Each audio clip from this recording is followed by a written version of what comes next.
is watch this team underachieve with him at the helm.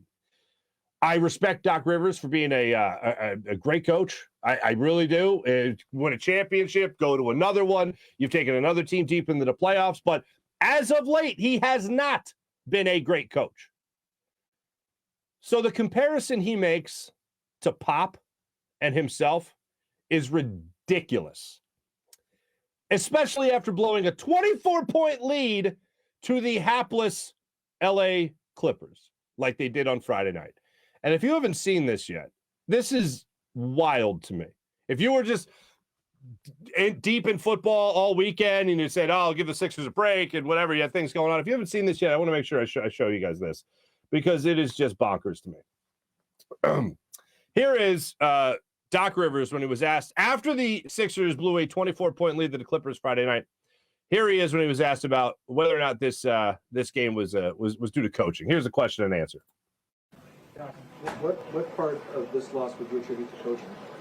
I don't know. Would you ask Pop that question?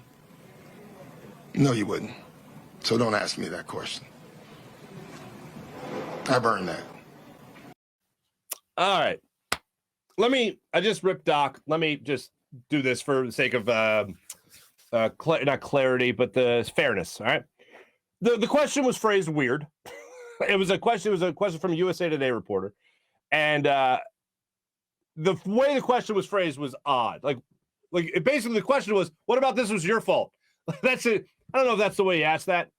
It's definitely a question worth asking. And if you're Doc and you're hearing that, I think you need to answer what could you have done differently? That would probably be the better way to ask that question.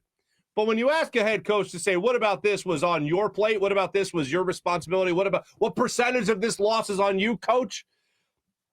You can still say, I'm a head coach, so I take responsibility for the loss. Yeah, you can take that way out. But instead, inflamed ego. Now all of a sudden, talking about comparisons. Now all of a sudden, he's Pop Rivers. I don't think so. Where the hell?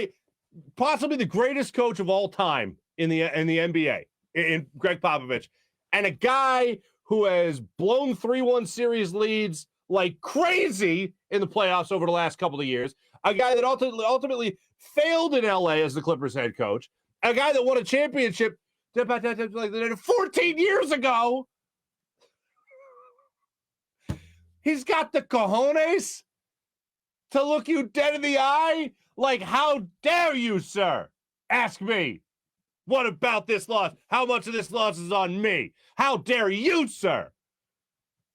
Legit question. Could it have been phrased different? Sure. But even if it's phrased in even a worse way, hey, so coach, most of this loss was your fault, right? That's the only way I think it could have been worse. Doc's just still say, hey, I'm the head coach. It's all on me. 24-point lead. You blow a 24-point lead. And you got to find a way to stop that. You got to find a way to stop their momentum. Okay. I can't imagine any player answering a question comparing himself to LeBron James or Steph Curry or any of those guys. Oh, would you ask Steph Curry that question? First off, yes. And second, do you have MVPs? Do you have championship trophies? Do you got rings? I can't imagine that. Think about that for a second. Think about it if somebody was, good but not great over the last couple of years, and all of a sudden they're putting themselves in the upper echelon with Gregg Poppovich, or one of the best to do it ever. Far cry from that right now. Far cry from that. And I like Doc. I respect Doc. He has underachieved with this Sixers team. And his comments, like it or not, and I do not like how Ben Simmons has reacted to it all, but those aren't comments you should be making after a game like that. Heat of the moment? Yeah, fine, heat of the moment, but you should know better. You've been around long enough not to say what you said.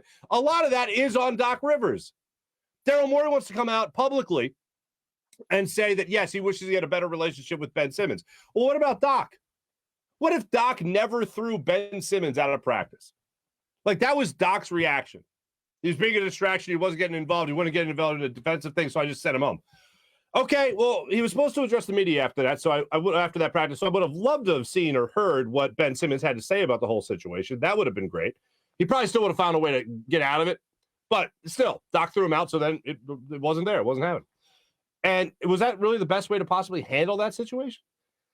I think you could look at so many different things with Doc Rivers throughout his time here in Philadelphia. You can look at his rotations, obviously, in that playoff series. I know we could talk a lot about that with the Atlanta Hawks and how his rotation was just bonkers. But I don't look at Doc Rivers like he has been some savior to this franchise. I looked at Doc Rivers as a guy that was supposed to be that savior of the whole process, not just Joel Embiid, but the whole process. He was supposed to be the guy after Brett Brown to take it to the next level. Hasn't happened. They lost in the second round. I saw Brett Brown do that.